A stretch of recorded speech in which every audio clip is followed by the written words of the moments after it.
S K super TMT, the long life TMT.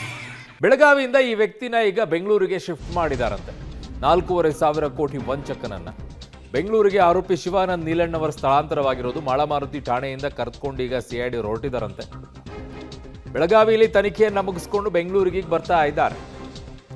ಒಂದು ಕಾರ್ನಲ್ಲಿ ದಾಖಲೆ, ಮತ್ತೊಂದು ಕಾರ್ನಲ್ಲಿ ನೀಲಣ್ಣವರು ಜಪ್ತಿ ಮಾಡಿಕೊಂಡಿದ್ದ ದಾಖಲೆಗಳ ಸಮೇತ ಆರೋಪಿಯನ್ನ ಸ್ಥಳಾಂತರವನ್ನ ಮಾಡ್ತಾ ಇರೋದು. Computer, laptop, pen drive, mobile ಸಮೇತ ಶಿಫ್ಟ್ ಮಾಡ್ತಾ ಇರೋದು. ಆರೋಪಿಯನ್ನ 10 ದಿನ ಕಸ್ಟಡಿಗೆ ಕೋರ್ಟ್ ಆದೇಶ ಕೊಟ್ಟಿತ್ತು. ಸೊ ಹಾಗಾಗಿ ಈಗ 10 ದಿನ ವಿಚಾರಣೆಯನ್ನ ಮಾಡ್ತಾರೆ. ಇನ್ನೊಂದು ನೋಡ್ತಾ ಇದ್ದೆ ನಾನು, ಈ ವ್ಯಕ್ತಿಯ ಅಕೌಂಟ್ಗಳನ್ನು ಬ್ಯಾಂಕ್ನವರು ಕಾಣದೇ ಇರೋ ರೀತಿಯಲ್ಲಿ ಇಟ್ಟಿದ್ರಂತೆ. ಅದು ಯಾರು ಅಧಿಕಾರಿಗಳು ಇದರಲ್ಲಿದ್ದರೋ ಗೊತ್ತಿಲ್ಲ.